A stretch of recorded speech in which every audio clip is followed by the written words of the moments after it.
Hey everyone, and welcome to Chef AJ and Friends. Today I am joined by Dr. Michael Klaper and Dr. Zach Burns of Moving Medicine Forward, and they will be discussing plant-based ideals through the ages. Please welcome them both to the show. It's nice to see you again.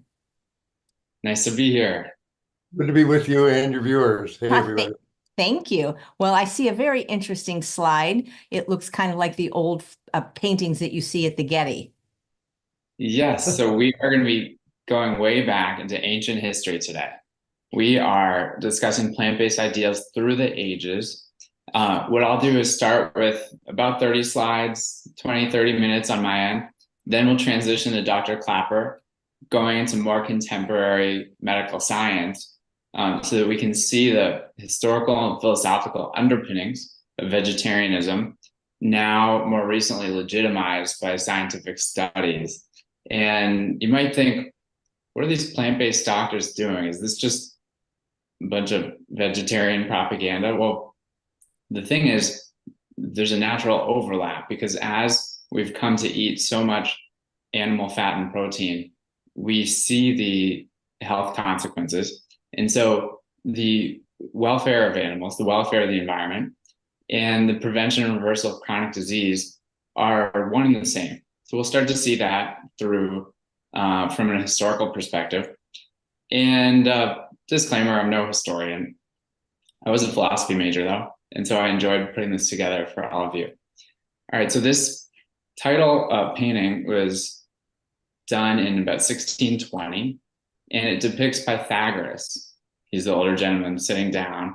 And Pythagoras, as we'll see, was a known vegetarian advocate. All right, so we're going to see some ancient traditions and religions, and I'm not condoning any of these, and every doctrine, religion, and individual has their contradictions. But at the same time, there were some really important contributions in the history of vegetarian thought. We could start with Zoroastrianism. This is a quote from the Vestas, which is a major Zoroastrian text. And Zarathustra was the sort of founder of that religion, which is considered the first monotheistic religion.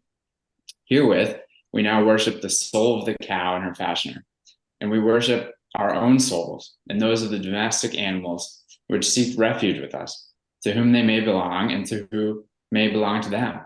And we worship the souls of wild animals that are harmless. So what was novel here is Zarathustra's thought that animals have souls. So we don't have much other historical record of animals having souls until this. And souls were attributed to certain species, we should say, not every species. Okay, and Hinduism, around the same time, from the Bhagavad Gita, one is dearest to God, who has no enemies among the living beings, who is nonviolent to all creatures. So this is a central Hindu text. The irony is that progressive millennials in India today are protesting against Hindu nationalism by reverting to eating animals. And so we start to see how diet and politics are very enmeshed, and that may not be going away. Jainism. Yes. I'm sorry. Dr. Burns, if I can contribute a thought or two.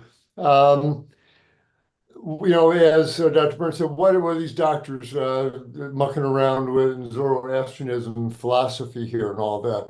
But it goes to the heart of being a physician. We are deeply connected with life, and we are deeply moved by suffering. And the specter of death is always around us. And when we walk into a hospital, we pick up a phone and talk to a sick patient. The death, lingers in the atmosphere there, and it's in the archetypal enemy of the physician is to fend off death, and there's that archetypal protection instinct in the soul of every physician. If you're on your porch and you see a little 6-year-old girl on her bike and she falls off her bike and she scraped her knee and she's crying, that part of you that wants to rush out and scoop her up and hold her in your arms and comfort her, that's profound in every physician. And when doctors back then, 500 BC, in ancient times, there, animals were being slaughtered in plain view every market day. Death and the suffering these animals went through was very evident.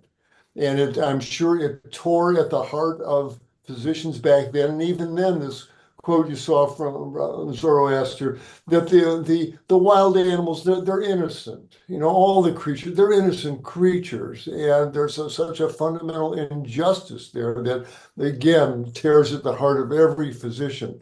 So this is an ancient response that we doctors have to deal with. And every doctor who eats meat has to close the door in their heart to that reality that some animal was slaughtered to put that meat on the table. And so the doctors have been involved in this theme for a long time, and then you'll see how it tears at our hearts individually and collectively here as we go through these slides here. But this is such an ancient chord that's being struck here, and I'm really glad that Dr. Burns is bringing out these classic quotes that say how eternal these truths really are, certainly throughout human history. Okay, Dr. Burns, proceed. Important context. Thank you. So Jainism, around the same time, this is from Mahavira, who is a Jain, one of the founders. Do not injure, abuse, oppress, enslave, insult, torment, torture, or kill any creature or living being. Life is precious. And likewise, Buddhism, the Dhammapada is a major Buddhist text. It compiles teachings of the Buddha, and therein we see this quote: all beings tremble before danger, all fear death. When a man considers this, he does not kill or cause to kill. All beings fear before danger, life is dear to all. When a man considers this, he does not kill or cause to kill. You'll see some, using male pronouns, and there are a lot of dudes in this, at least in the first section of the presentation. It is sort of the history, is this historical bias toward guys and the opportunities they had to learn and to write. But as we'll see, as we get closer to the contemporary period, there are really important women vegetarian thinkers. This one, sorry, if you go back, this one was so profound that life is dear to all. And when a man considers this, he does not kill or cause to kill. That says, I rest my case. Buddha said it 500 years ago. That's the point. Life is a miracle, even in the smallest creature. And when you realize it, that we can't create one living cell, we don't kill or cause to kill. Life is too precious. Okay. It is amazing how, I always say there should be a course in medical school about the history of medicine, because otherwise things move so fast that the modern medical student, and I was in there 4 years ago, you just assume that it was always the case that you walk in to the ER with a headache and you get a CT scan for $1,000. And it's just, things have, the technology and the attitudes have evolved so much. And so at the same time, we see some of these threads of medical philosophy that have persisted. So Pythagoras, we start getting to the ancient Greeks. Turns out Pythagoras, who, remember, was depicted on the title slide, was a vegetarian advocate. He says, as long as man continues to be the ruthless destroyer of lower living beings, he will never know health or peace. For as long as men massacre animals, they will kill each other. Boy, that says it. If we can muster up the guts to slaughter a cow or a goat, then it's not that far a reach to drive a sword through another human being. And he knows the two are tied together. As long as there are slaughterhouses, there'll be battlefields, as someone said. That's true. Go ahead. So, And Pythagoras influenced a lot of people. Dr. Klaper, if we could trade on this and do a little theatrical rendition, would you sure. do me the favor of being Socrates? Okay. Would this habit of eating animals not require that we slaughter animals that we knew as individuals and whose eyes we could gaze and see ourselves reflected only a few hours before our meal? This habit would require that of us.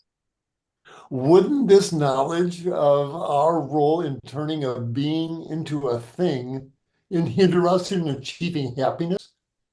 It could so hinder us in our quest for happiness. And if we pursue this way of living, will we not have need to visit the doctor more often? Even that he knew. Yeah. We would have such need. If we pursue our habits of eating animals, and if our neighbor follows a similar path, will we not have need to go to war against our neighbor to secure greater pasturage? Because ours will not be enough to sustain us, and our neighbor will have a similar need to wage war on us for the same reason? We would be so compelled. Would not these facts prevent us from achieving happiness, and therefore the conditions necessary to the building of a just society if we pursue a desire to eat animals? Yes, they would so prevent us. Boy, they made that connection back then. You know, this is not happening in a vacuum. War is about getting more land to graze your animals. That's the primary source of the injustice. Sure. Go Isn't it ahead. amazing that some of the same issues in terms Same of issue. resource intensity were Oh. happening in classical Greece? This is over 2,000 years ago. Hmm. So now we've moved to Taoism, which was happening concurrently in China. And this is Zhuangzi, who's one of the founders. And he says the more knowledge there's of bows, crossbows, hand nets, stringed arrows, and snares, the more the birds in the sky above are thrown into confusion. The more knowledge there is of hooks, bait, nets, throw nets, pull nets, and basket traps, the more fish in the water below are thrown into confusion. The more knowledge there is of palings, pitfalls, rabbit nets, and gins, the more the animals in the marshes are thrown into confusion. The more varieties of cunning, deception, slipperiness, talk of hard and white, prevarication, claims of identical and different there are, the more the common people will be deluded by disputation.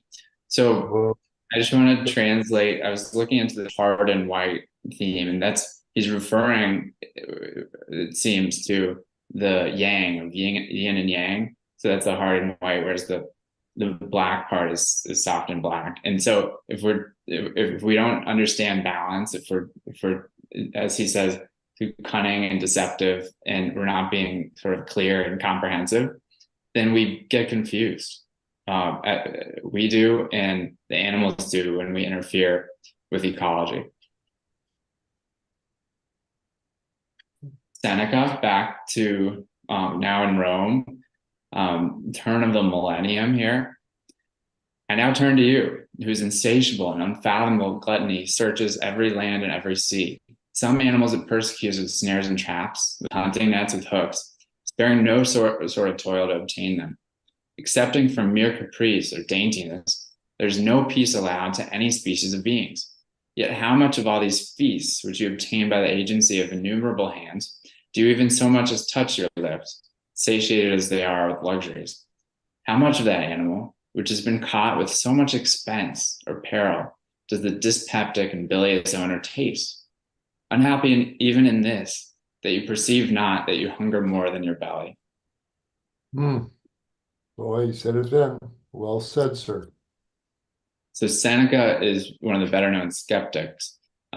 He was vegetarian, but then he reverted back to animal eating because he didn't want to be confused as a Christian, because it was impolitic at the time in Rome to associate with the early Christians, who history suggests were largely vegetarian. But I find it fascinating that he's using the words dyspeptic and bilious. Like we still talk about dyspepsia in medicine. So they had a solid understanding of physiology at the time, at least enough to know the basic foods that promote health. Porphyry was influenced by Pythagoras, and he believed actually that non-human animals have rationality, and by extension are owed a measure of justice. So he says, with respect to other animals who do not at all act unjustly and are not naturally impelled to injure us, it is certainly unjust to destroy and murder them, no otherwise than it would be to slay men who are not iniquitous. And this seems to evince that the justice between us and other animals does not arise from some of them being naturally noxious and malefic, but others not, as is also the case with respect to men. Well said. So he seems to have a little bias toward some species and others, but we will forgive Porphyry. But the fundamental injustice of slaughtering an innocent animal just it tears at one's heart. The folks who work in those slaughterhouses really have to do quite a bit of mental gymnastics, emotional heart closing in order to do that act hour after hour. Good heavens. I feel bad for them. Go ahead. I feel terribly for them because a lot of them really have no other work. And so we are sort of just putting them in that situation by perpetuating the industry. Hadith. So this is a major text in Islam. It's a collection of teachings from Muhammad. So it's not the Quran, but it's following the life of Muhammad and putting his teachings together. So there are a lot of explicit notions of animal welfare in this text. One is a good deed done to an animal is as meritorious as a good deed done to a human being, while an act of cruelty to an animal is as bad as an act of cruelty to a human being. Beautifully said. Pretty straightforward there. Dr. Klaper, can you read this quote with your theater voice? Sure. Do not unjustly eat fish the water has given up, and do not desire as food the flesh of slaughtered animals, or the white milk of mothers who intended its pure draw for their young, not noble ladies, and do not grieve the unsuspecting birds by taking their eggs, for injustice is the worst of crimes. And spare the honey which the bees get industriously from the flowers of fragrant plants, for they did not store it that it might belong to others. Humans, know your place, be reverent on this planet in your life is what he's saying, for sure. So Abu al-Mari was a Syrian philosopher 1,000 years ago. Okay. Mm-hmm. This is a comprehensive vegan message, and it was 1,000 years ago. This stuff isn't new. All the research I've done for this was just shocked. Like, how did I learn about this 10 years ago? It's really, there's nothing new about it. We'll see, these common threads, and we'll start to think about why it hasn't become mainstream, but how it yet will. So moving forward to Moses Maimonides, who is the Jewish philosopher in Spain. He says there's no difference between the pain of humans and the pain of other living beings, since the love and tenderness of the mother for the young are not produced by reasoning, but by feeling. And this faculty exists not only in humans, but in most living beings. Well said, Moses. So he's anticipating there's a famous Jeremy Bentham idea about, animals' capacity to suffer, and that matters more than their intelligence. He's kind of anticipating that. This is about feeling. It's not about reasoning. So you don't have to be able to do, advanced logic to warrant moral consideration. Question is not, can they reason? The question is, can they suffer? Absolutely. St. Francis, welcome. St. Francis was about 30 years ago deemed the patron saint of ecology. So he's famous for his connection to the animals and the environment. He says, if you have men who will exclude any of God's creature from the shelter of compassion and pity, you will have men who deal likewise with their fellow men. Well, 1,000 years after Pythagoras said it, he's saying it here. It's the same chord, same old song. And it turns out that St. Francis was an affluent Italian. He kind of liked to party. And then he got thrown in jail for ransom. Someone wanted him and his family to pay for his release. And while he was in jail, he had this revelations on Christianity and also on ethics toward animals. Well, Leonardo da Vinci, the famous polymath who is clearly here upset by the state of affairs. And I wonder if his indignance sort of motivates the creativity, or if it's vice versa. But he says, "The king of the animals, as thou hast described him, I should rather say king of the beasts, thou being the greatest, because thou dost only help them in order that they give up the other children for the benefit of the gullet, of which thou hast attempted to make a sepulchre for all animals." And I would say still more if I were allowed to speak the entire truth. So pretty clear, but he's holding back apparently. And the sepulchre for all animals, it's like a grave, you know? So this might have laid the foundation for that common quote about don't make your stomach a graveyard. Exactly. Sir Thomas More. So he wrote this book called Utopia, which is about the politics of an imaginary island state. And he talks about, well, let's see, slaughtering our fellow creatures gradually destroys the sense of compassion, which is the finest sentiment of which our human nature is capable. Man, that should be on highway billboards and TV commercials. That really, again, says everything you need to know in one sentence about why we should be a plant-eating society, no doubt. Yeah, I was struck by that. You know, he's not just saying we have the capacity for compassion. He's saying compassion is actually one of our greatest assets. Absolutely. Well said, Thomas. Michel de Montaigne. Okay, this is a French statesman and writer.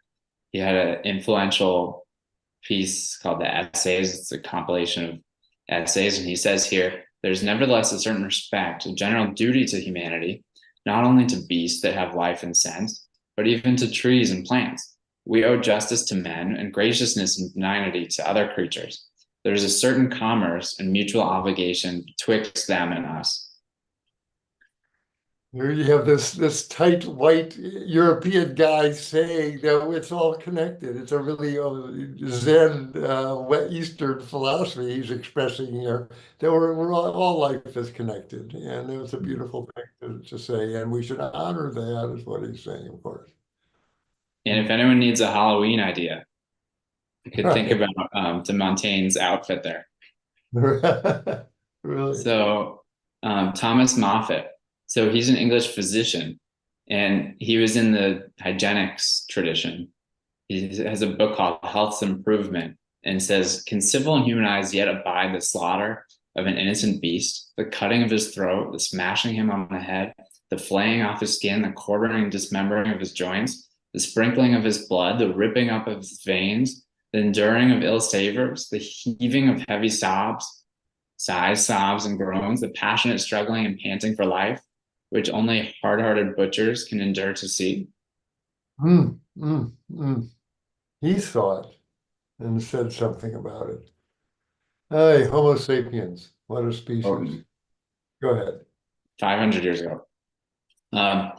John Evelyn, this guy, this was an English writer, and he lived out in the countryside and wrote a vegan cookbook. He was like the proto chef AJ, and he here has an ode to cucumbers from that book, and he says, cucumber, though very cold and moist, the most approved salad, by which he means like salad alone or in composition of all the vinaigrettes, to sharpen the appetite and cool the liver, and if rightly prepared, this is by rectifying the vulgar mistake of altogether extracting the juice, in which it should rather be soaked. Nor ought it to be over-oiled, too much abating of its grateful acidity and palling the taste from a contrariety of particles. Let them therefore be pared and cut in thin slices with a clove or two of onion to correct the crudity, macerated in the juice, and often turned and moderately drained. No, there's Really someone who respects a comprehensive. cucumber. I like it. Anybody who respects a cucumber that much. All right. And note that he advised restraint on oil. Yes, look at that, even then. Philippe Paquet. So this is a French physician who himself struggled with, was it him? No, it was, I'm going to come back to that. But so Hackett developed a theory of digestion and understood that plants were more readily digestible. He says it's incredible how much prejudice has been allowed to operate in favor of meat, while so many facts are opposed to the pretended necessity of its use. Yes, look at that. We have no need for animal flesh, and he said it back then. That's wonderful. Should have listened. And the cultural prejudice toward eating meat. This one really resonated. I mean, it's so right. It's like the facts are pretty clear, and it's sort of things that are intangible, things other than facts that have kept us in this system. George Granville, he's an English politician and playwright. Says so this is from the perspective of a wild boar. Okay. You murder us in sport, then dish us up for drunken feasts, a relish for the cup. We lengthen not our meals, but you much feast. Gorge till your bellies burst. Pray, who's the beast? So, when you put yourself in another species' shoes, right, you're displaying empathy, which seems to, this is requisite to thinking about the experience of other conscious beings. George Chain. So he was a physician in Scotland who himself struggled with obesity and became vegetarian to cure himself, publishing the popular essay on health and long life, and then recommending that his patients quit meat and alcohol in favor of plant-based foods and exercise. Dr. Klaper, you want to read this quote? At what time animal food came first in use is certainly not known. It's not certainly known. He was a bold man who made the first experiment to see the convulsions, agonies, and tortures of a poor fellow creature whom they cannot restore no recompense, dying to gratify luxury and tickle callous and rank organs, must require a rocky heart and a great degree of cruelty and ferocity. I cannot find any great difference between feeding on human flesh and feeding on other animal flesh, except custom and practice. Phew. And I must admit, you go through the meat department of a supermarket, it looks like the pathology department at the veterinary school. And you see all these ribs and femurs and backbones, and it looks, not that big a jump to human bodies there. It's hopefully people will start seeing it more the truth of it all. He did, Dr. Shane. Thank you. Voltaire, the French satirist. And it turns out that Voltaire was influenced by Hindu philosophy. So he says, answer me, you who believe that animals are only machines. And he's kind of responding to Rene Descartes, who says animals are basically machines without feelings. He says, has nature arranged for this animal to have all the machinery of feelings only in order for it to not have any at all? Really? Thank you, Voltaire, for pointing that out. When Descartes says, they're just little automatons, those screams you hear are just like a clock spring unwinding. They have no real feelings. And people believe that. And here's finally Voltaire calling it out for this outrageous blindness that it really is. They've got adrenal glands and spinal cords and eyes, and they run away from pain. Are you telling me that they do not have feelings? What are you talking about? Thank you, Voltaire, for the sanity. Thank you, indeed, Voltaire. And Benjamin Franklin, you might recognize him from a certain bill. Ironically, he was vegetarian and then kind of reverted to eating meat.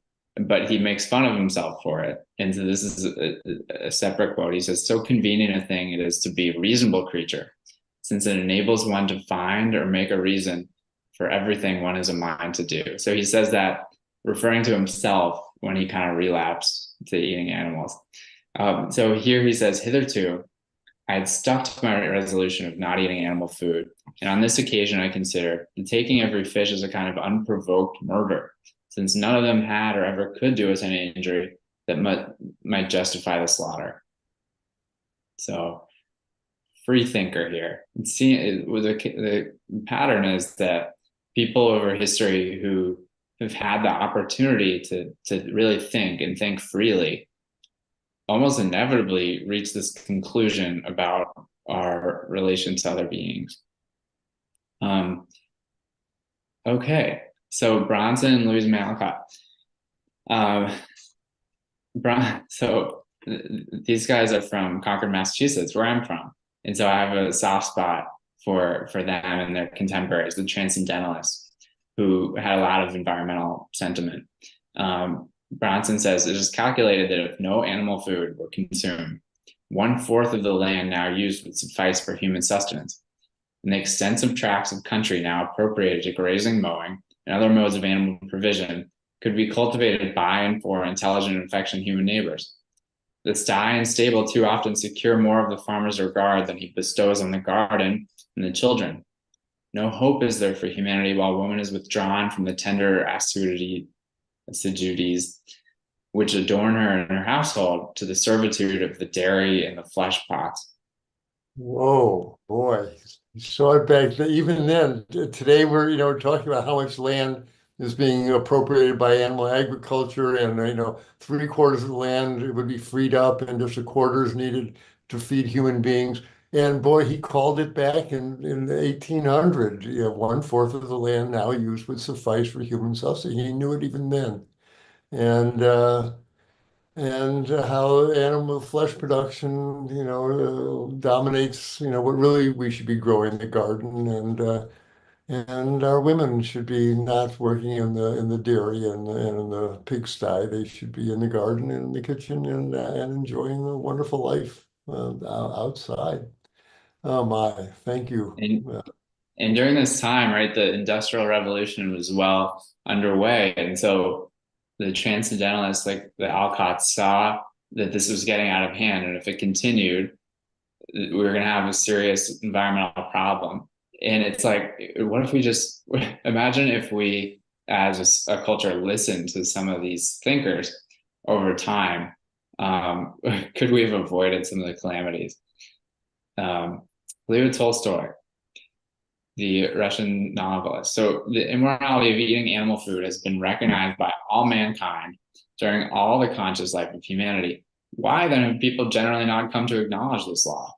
The answer is that the moral progress of humanity is always slow, but that the sign of true, not casual progress is in uninterruptedness and its continual acceleration.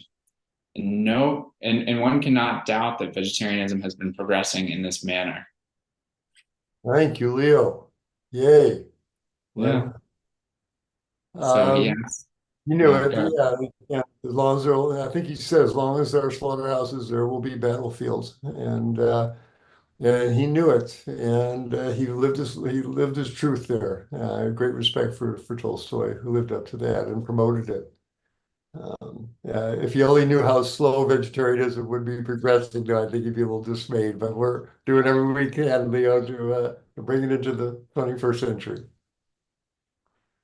So Nikola Tesla, remember that before there was a sleek model of electric vehicles, there's an actual inventor, Nikola Tesla, who helped, harness electricity itself.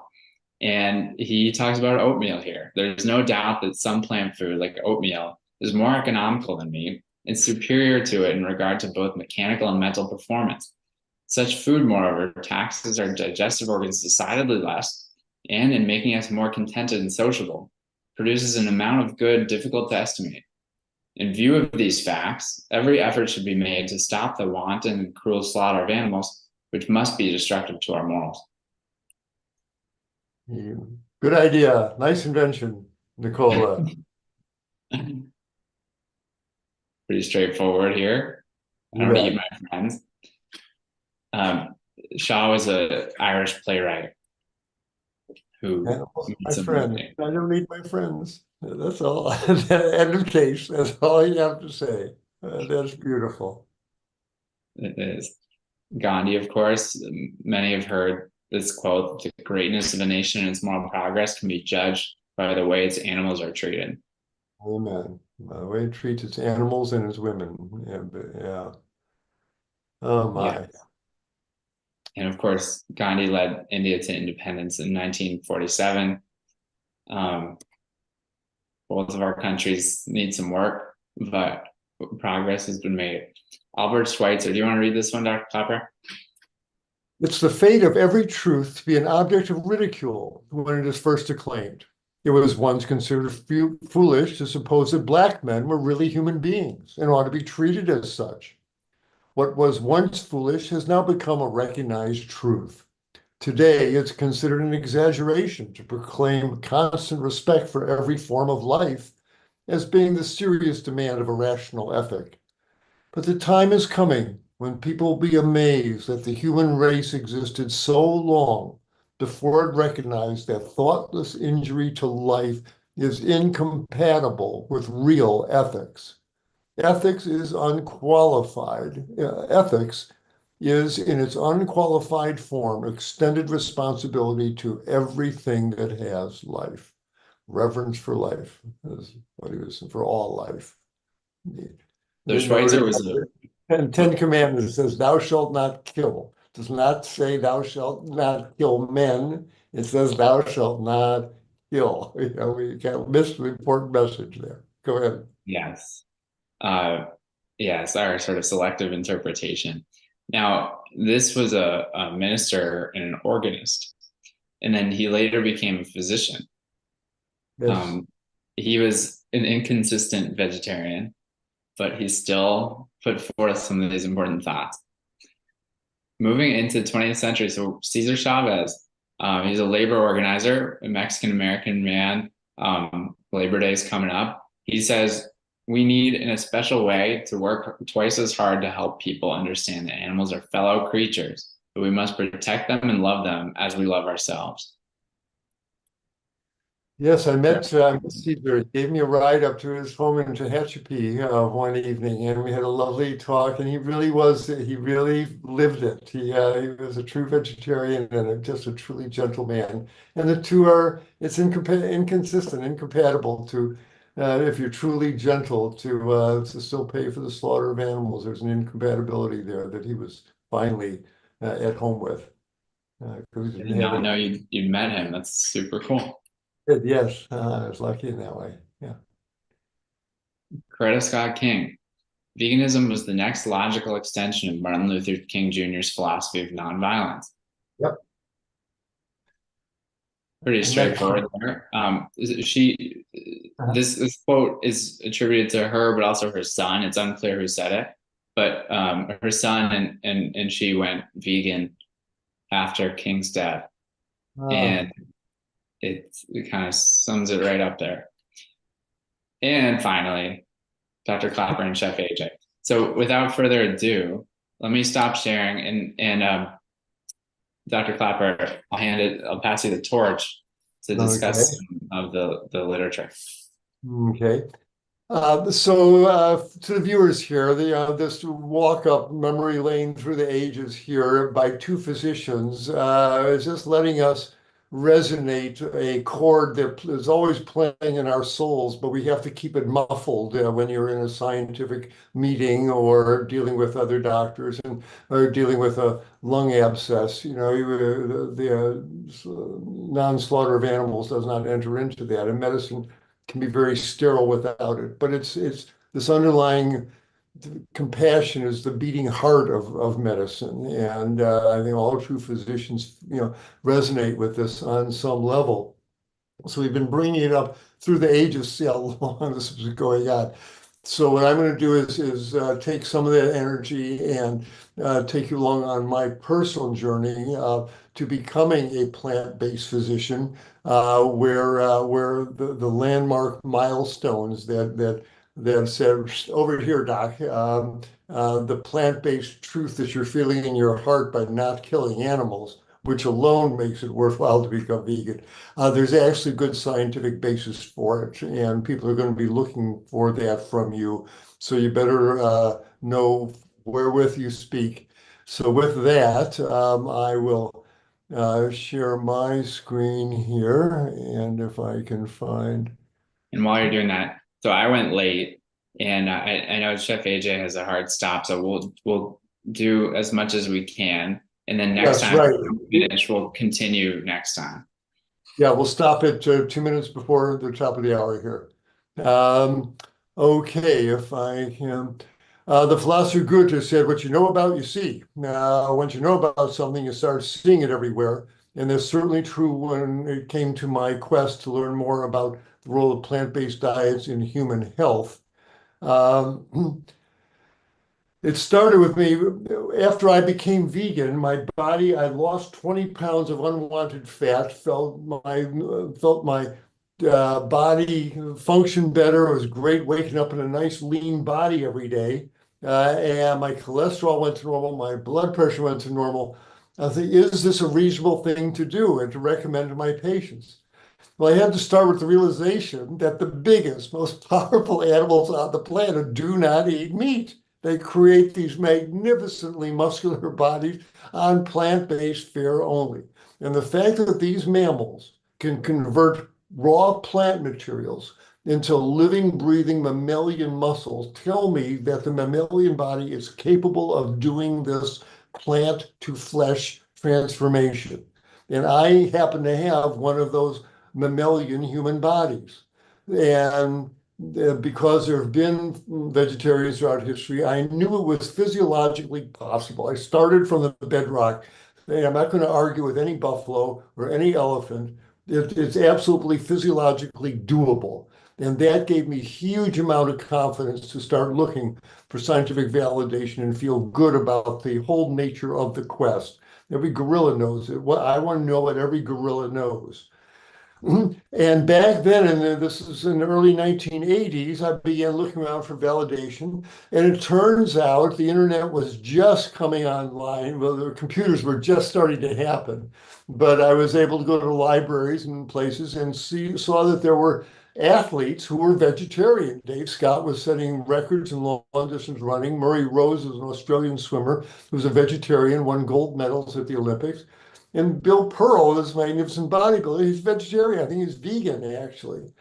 And so the fact that these guys existed was similar to the antelope, the buffalo, and the giraffe. They told me this is possible. This is doable, doc. It's up to you to tease out the biochemical and physiologic mechanisms behind it. But the sum total is you can run a human body superbly on whole plant foods. So along with the buffaloes and the giraffes, these magnificent mammals gave me inspiration and direction. So I began looking, went to the medical library and started looking and found indeed studies from back in 1973. Somebody actually looked and found that vegetarians had lower blood pressure. Frank Sachs at Harvard in 1981, and that's the year I became vegan, published that vegetarians really had lower blood pressure. So right away, here's a little hint, a little wisp as it disappeared around the bush there. Ooh. Somebody thought about this, measured it, and published it in good scientific literature. Phew, this is not California woo stuff. There is solid science that respectable scientists have already had to look at. And then, because cholesterol was all the rage in the early 80s, I began looking, and lo and behold, I saw even in 1961, vegetarians had lower cholesterol levels. Here in 1970, then Dr. Staple wrote they have lower total cholesterol, LDL, and triglyceride. Ooh, I'm on the trail. So this is not only doable, there's health benefits, lower blood pressures, lower cholesterol. Whoa, that's the key to the biggest killer of all. And it's on a plant-based diet that this happens. And indeed, back in 1951, vegetarians had lower cholesterol levels, 59. 1960, lower lipid levels. So I knew that there were a solid bedrock and people were taking this seriously. Then I ran into this blockbuster study from Dr. Frey Ellis, who's a vegan physician, a vegan pathologist in the UK, reported one of his patients was a 65-year-old man, such severe angina, he had to stop every 9 or 10 paces to let the chest pain subside or take a nitroglycerin tablet. He started on a plant-based diet in January, and 6 months later, his arteries had relaxed enough and opened up enough to deliver the blood flow to his heart that heart muscle needed. And indeed, now 6 months later, 8 months later, from January to August, 7 months later, he's climbing mountains in the Lake District with no angina pain. Stop depressants. As soon as I saw this study, I said, not only is this safe and are there indications of lower blood pressure, lower cholesterol, but this really achieves positive health outcomes in real live sick human beings. This reverses diseases. There was no going back after I saw this study. Then along comes 1983. I'm just looking for validation, and here comes a study by, I see this fellow Dean Ornish down in Houston. Well, he was already started, down in Houston. Puts his folks on a low-fat vegetarian diet, and his heart started functioning better. The ejection fraction went up, and the heart was functioning not only better, but then I ran into this book that sealed the deal. John McDougall, a pioneer in nutritional medicine, wrote, I think, his greatest book. It's really been overlooked here, but with McDougall's medicine, he takes the major diseases, high blood pressure, diabetes, kidney disease, osteoporosis, and he looks at it through the lens of not only nutrition, but plant-based nutrition. And when I read that again, no going back. Here's another legitimate physician espousing disease reversal through plant-based nutrition. Now I've got a colleague, now I got a wingman that's going to be with me as I go on my plant-based journey. A couple of years go by, and I'm still, coming out of my chrysalis here. And in 1990, here's Dean Ornish publishing his lifestyle heart trial, where he actually did before and after coronary arteriograms, and documented that the average narrowing of the coronary arteries regressed. Never saw that word when it came to heart disease. And it actually opened up where the folks on the standard regular diet, their narrowing progressed. Well, now clang, clang, for whom the bell tolls here. This is really getting exciting. And it's the early 1990s, and I'm now hot on the plant-based trail. And this, of course, opened the door to Dr. Caldwell Esselstyn's work, 20 years later. But this study was really underappreciated, where he took almost 200 men with badly clogged up coronary arteries, put them on a whole food plant-based diet, and followed them for 4 years. During that time, with the standard risk factors at work, during those 4 years, 60 of these men should have experienced a major adverse cardiac event, heart attack, stroke, sudden death, etc. How many did? Essentially none of them in 4 years developed any of these adverse events. And those who had angina, 9 out of 10 of them, their angina got better. This is another one of these stop depressants. We should have a look at this. This is the major killer. Well, you didn't have to stop my press. As soon as I read this, I said, yes, absolutely. And when I saw his arteriogram images that he published, where the plaques that are encroaching into the blood flow channel after 29 months on a plant-based diet melt away, and this artery turns into that artery, again, fist in the air, yes, this is the real deal. And that opened the door to now many, many studies now validating the reversibility of I didn't want that to happen, of plant-based cardiovascular disease in the face of plant-based nutrition. High blood pressure, heart failure, kidney failure, they all get better. And we can go into these, but no need. But those early studies sharpened my eye to find studies like this showing that a plant-based diet will benefit all these diseases. Now, it's hard to open a medical journal without some validation of this.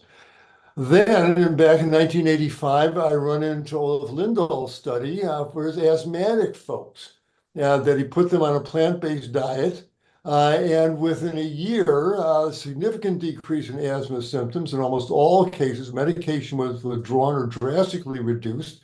They were on prednisone. These were hardcore asthmatic folks, and significant improvements. And within a year, 92% of them were off their prednisone. Whoa, another stop the presses study back then that, again, made me know I was on the right track. And I looked back, and other autoimmune diseases besides asthma, rheumatoid arthritis, a vegetarian diet for autoimmune disease, 1979, 1983. Dr. Panish, adopting a vegetarian diet might be beneficial from autoimmune disease. And when I realized what sloshes through the intestinal tract and the bloodstream after every meat-based meal, when you stop that, things get better. And I was so grateful in 1991 when I saw Jens Kelsenkrog study about folks with rheumatoid arthritis. 27 folks, he took them out of their kitchens and brought them to a health farm, did a 7-day fast, and then put them on a vegan diet for 3.5 months. Well, after 4 weeks, everybody was better here. The number of tender joints was better than the control group. The Ritchie's index, the number of swollen joints, pain score, duration, stiffness, grip strength, and the blood tests all got better. C-reactive protein, the inflammatory markers. And guess what? Those who maintain the plant-based diet, the improvements were still benefit a year of, there was still a benefit and present a year later. And he published a study, here's the fast, and these are all the inflammatory markers. You see this initial drop, and it stays low. Here's the 13 months. A year later, these markers are still low. Here, the white blood cell count, the sedimentation rate. It's all markers of inflammation. And then of course, that sharpened my eye for these other studies that clearly show improvement with plant-based diets, and culminating in Dr. Brooke Goldner's wonderful program on reversing autoimmune disease with plant-based diets and green smoothies. And the gut wall, of course, folks who eat plant-based diets, their gut flora produces more of this butyrate molecule that heals the gut wall. And so folks with Crohn's disease, the gut wall gets healthier on a semi-vegetarian diet. I got the respect that nutrition studies are hard to do. They have to run for years. And you can't do a double-blind study. People know what they're eating. And they've got to continue to do a true scientific study. They have to eat the same foods every day for years. Nobody does that. Who's going to fund this? Big broccoli. There's other ways to evaluate nutritional studies, which I don't have time to go into, called the hierarchies of evidence. I urge you to go to the True Health Initiative website and learn more about that. But we can glean direction and inspiration and guidance from these case studies. And so that's what I did over the years, and it brought me to today's clinical awareness. And that brings us pretty much to the end of today's podcast with AJ. So I'll return it back to AJ and Dr. Burns. Thank you. Thank you so much. This was really interesting. People are commenting. We do have a few doctor type questions. So maybe next month when you come back, which is going to be a little bit later, it's going to be at 11 a.m. on Friday, October 4th, you can finish this wonderful presentation and answer a few of the medical questions. Love to.